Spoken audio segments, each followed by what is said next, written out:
संपूर्ण देवघर कसं असावं? पूर्ण माहिती. नियम नंबर 1. सागवान किंवा लाकडी देव्हारा सर्वोत्तम देवघर बनवण्यासाठी. लाकूड हे सर्वात पवित्र मानले जाते. त्यातही सागवान किंवा शिसमचे लाकूड उत्तम. नियम 2. संगमरवरील पांढऱ्या रंगाच्या दगडाचा देव्हारा देखील अतिशय शुभ आणि शांतता देणारा मानला जातो. नियम नंबर 3. चांदी, तांबे किंवा पितळ या धातूंचा देव्हारा वापरणे देखील शास्त्रोक्तदृष्ट्या योग्य आहे. नियम नंबर 4. देवघर बनवण्यासाठी कधीही प्लॅस्टिक, फायबर किंवा काचेचा अतिवापर करू नये. नंबर 5. देवघराचा रंग नेहमी सौम्य असावा. पांढरा, क्रीम, हलका पिवळा किंवा हलका गुलाबी रंग वापरावा. गडद काळा किंवा निळा रंग टाळावा. नंबर 6. देवघराच्या वरच्या भागाची रचना घुमटासारखी शिखर असावी, जी मंदिराचे प्रतीक मानले जाते. नियम 7. होय, देवघराला 2 दरवाजांची जाळीदार लाकडी चौकट असणे उत्तम, जेणेकरून रात्रीच्या वेळी देवघर बंद करता येईल. देवघराची योग्य दिशा. 8. घरामध्ये देवघर स्थापित करण्यासाठी ईशान्य नॉर्थ ईस्ट दिशा ही सर्वात शुभ आणि सर्वोत्तम मानली जाते. या दिशेला देवदिशा म्हणतात. नंबर 9. जर ईशान्य कोपऱ्यात जागा नसेल तर नॉर्थ दिशेला देवघर बनवू शकता. नंबर 10. नैऋत्य आणि दक्षिण दिशेला देवघर कधीही नसावे. यामुळे घरात नकारात्मक ऊर्जा वाढू शकते. नंबर 11. देवघरातील मूर्ती किंवा फोटोंचे तोंड पूर्व किंवा उत्तर दिशेला असावे, जेणेकरून पूजा करताना आपले तोंड पश्चिम किंवा दक्षिण दिशेला होईल. नंबर 12. आपण जेव्हा पूजा करतो तेव्हा आपले तोंड पूर्व किंवा उत्तर दिशेला असणे अत्यंत फलदायी मानले जाते. नंबर 13. देवघर कधीही स्वयंपाकघरातील ओट्याच्या अगदी वर किंवा गॅस शेगडीच्या समोरासमोर नसावे. नंबर 14. बाथरूम किंवा शौचालय यांच्या भिंतीला लागून किंवा त्यांच्या वर खाली देवघर कधीही बनवू नये. नंबर 15. शक्यतो बेडरूममध्ये देवघर बनवणे टाळावे. जागा नसल्यास रात्रीच्या वेळी देवघराला छोटा पडदा लावावा. नंबर 16. घराच्या पायऱ्याखाली जिना असलेल्या जागेत देवघर कधीही स्थापन करू नये. नंबर 17.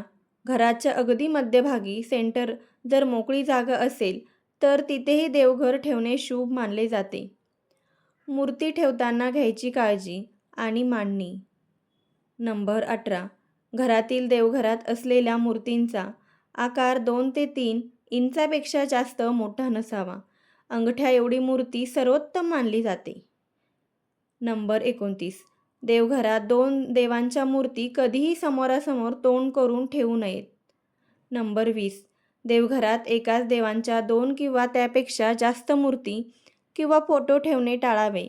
उदाहरणार्थ 2 गणपती किंवा 2 बाळकृष्ण नकोत. नंबर 21. जर एखादी मूर्ती किंवा फोटो किंचितही तुटला असेल किंवा कडा उडाली असेल तर ती देवघरात ठेवू नये. तिचे विसर्जन करावे. नंबर 22. घरात जर शिवलिंग असेल तर ते अगदी लहान अंगठ्याच्या वरच्या पेर एवढे असावे आणि त्यावर सतत पाणी पडेल अशी जारी असावी. नंबर 23. देवघरात ठेवल्या जाणाऱ्या गणपतीची सोंड नेहमी डाव्या बाजूला वळलेली असावी. नंबर 24. देवघरात देवांचे हसरे आणि आशीर्वाद देणारे रूप असावे. काली माता किंवा नटराज यासारखी उग्र किंवा रौद्र रूपातील चित्रे ठेवू नयेत. नंबर 25. आपले दिव्यंगत पूर्वज पितर हे देवाच्या स्थानी नसतात, त्यामुळे त्यांचे फोटो मुख्य देवघरात देवासोबत ठेवू नयेत. ते दक्षिण भिंतीवर वेगळे लावावेत. नंबर 26. देवघरात शंख नेहमी अशा प्रकारे ठेवावा की त्याचा टोकदार भाग देवाकडे आणि खुला भाग उत्तरेकडे असेल. नंबर 27. देवघरात पाण्याचा कलश तांब्या नेहमी ईशान्य कोपऱ्यात ठेवावा आणि रोज त्याचे पाणी बदलावे. नंबर 28. देवघरातील समई किंवा दिवा नेहमी देवाच्या उजव्या बाजूला आपल्या डाव्या बाजूला असावा आणि त्यांचे तोंड पूर्वेकडे असावे. नंबर 29. रोज सकाळी पूजेपूर्वी आदल्या दिवसाची सुकलेली फुले, हार आणि निर्माल्य देवघरातून काढून घ्यावे.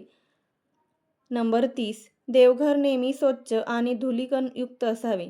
आठवड्यातून किमान एकदा सर्व मूर्ती स्वच्छ धुवून पुसून घ्याव्यात. नंबर 31. देवाला रोज काही ना काही नैवेद्य दाखवावा. काही शक्य नसेल तर गूळ खोबरं किंवा साखर ठेवावी, पण जागा रिकामी ठेवू नये. नंबर 32. देवघराच्या वरच्या भागात किंवा खाली सेल्फमध्ये घरगुती सामान, कचरा, कात्री किंवा सुया यासारख्या टोकदार वस्तू ठेवू नका. नंबर 32. देवघर अशा उंचीवर असावे की जेव्हा आपण खाली बसून पूजा करू तेव्हा देवाचे पाय आपल्या छातीच्या समांतर किंवा वर असतील. देवघर जमिनीवर थेट ठेवू नये. नंबर 34. देवघराजवळ पर्स, बेल्ट किंवा चामड्याच्या वस्तू घेऊन जाऊ नये. नंबर 35. देवघरात रोज सकाळी आणि संध्याकाळी दिवा अगरबत्ती लावून काही वेळ नामस्मरण किंवा गायत्री मंत्राचा जप करावा. यामुळे घरातील वास्तुदोष दूर होतात. तर आजची माहिती कशी वाटली कमेंटमध्ये नक्की सांगा. व्हिडिओ आवडल्यास लाईक शेअर करायला विसरू नका. धन्यवाद. श्री स्वामी समर्थ.